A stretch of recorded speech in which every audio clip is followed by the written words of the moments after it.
Crack a cold one and pull your 84 jerseys out, because I'm going to walk you through a day in the life of a professional farmer. My name is Jason Wykoff, and this is going to be a fun ride. At this point, I already have about 28 missed Marco Polos, even though it's only 7 a.m. in the morning. But anyways, here I am just opening things up, getting ready to head inside for the day. Once I'm inside the seed hut, the first thing I like to do, I just go around and I check in on each of my pallets of seeds here. You know, they require special attention, and I find that I'm the only one that really knows what kind of seed we need, what kind of seed is going to be best for us in the long term. So I like to go around and check in one-on-one with each pallet, make sure nothing looks out of the ordinary. And I get to pick which seed I want for the day. You know, I'm a man who's got a lot of options. So once I take my pick, I hop on my little forklift here. Yeah, look at those reverse skills. Oh yeah. Once I've located my seed, I'm going to go ahead and pick it up, move it around, make sure that I'm getting loaded up with the proper stuff here. So as you can see, just moving the seed around. I'm going to back this up because what I actually want is kind of underneath this pallet I've just picked up here. So I'm going to go throw this in the corner because I don't really care about that seed today. It's not my priority right now. So once I back around here, you'll see that my seed of choice for today are these black bags of parent seed. You'll also see on there we got some green bags of sterile parent seed. I'm not really sure why we have that. If it's sterile, it's no good. It can't even freaking produce. So I'm going to have to throw that out later today. But this parent seed will be really good for us. You know, the parent seed is nice and mature. And it will produce a very wise, fruitful crop for us. So that's why I went with that choice for today.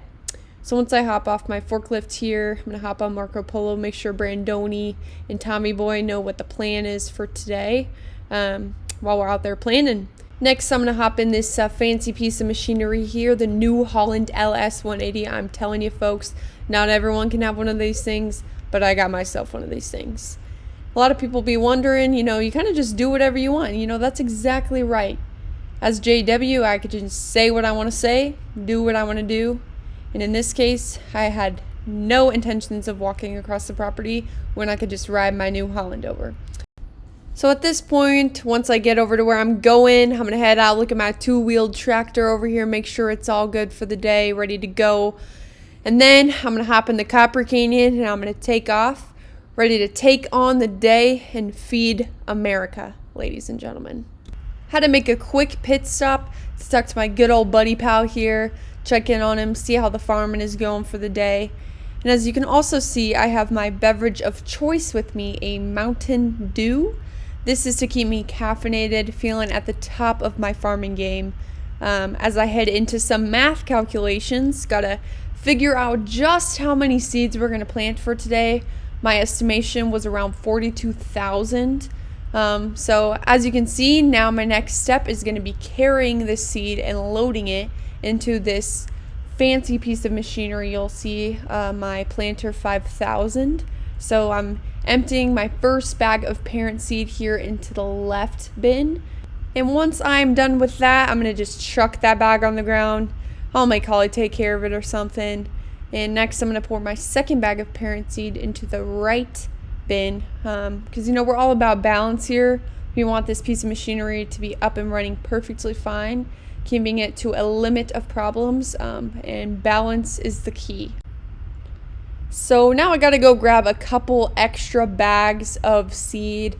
I always like to load one or two up there on the platform for myself in case I run out at the rare chance my calculations are off. Here you'll see a failed handoff by my niece Annika. Absolutely awful. She is an amateur farmer, and that's why we leave it up to the professionals like me.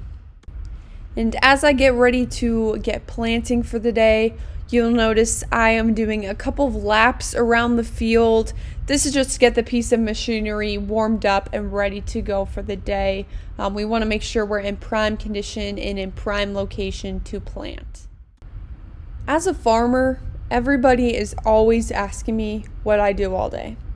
I'll tell you exactly what I don't do. I don't shine shoes, I don't tape ankles, I don't cut checks. Simply put, as a farmer, I'm just out here trying to feed the world. Next, I had some warning signals going off in my tractor, so I'm heading out to the mega sprinkler here.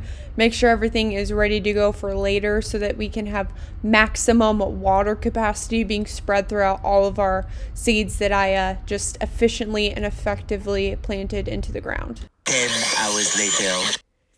After I'm done, I've hit about 4 different fields for the day. Talk about maximum efficiency.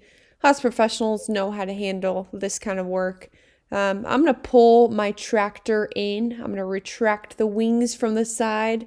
This will just make it easier so I'm not dragging around dirt and destroying the perfect crops that I've planted into the ground. So I lift everything up, make my way off of the field, evacuate the area.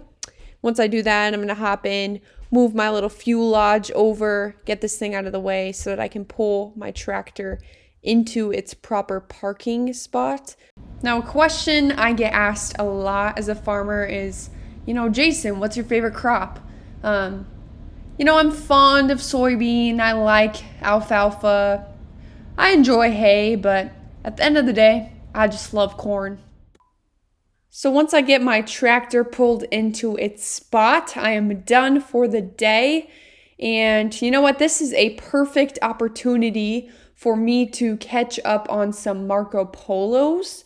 And as we finish up here, wrap things up, I would just like to say thank you to everyone for following along with this raw footage of JW's day in the life. And before I get to any questions, I'd like to say something. Everybody, one clap.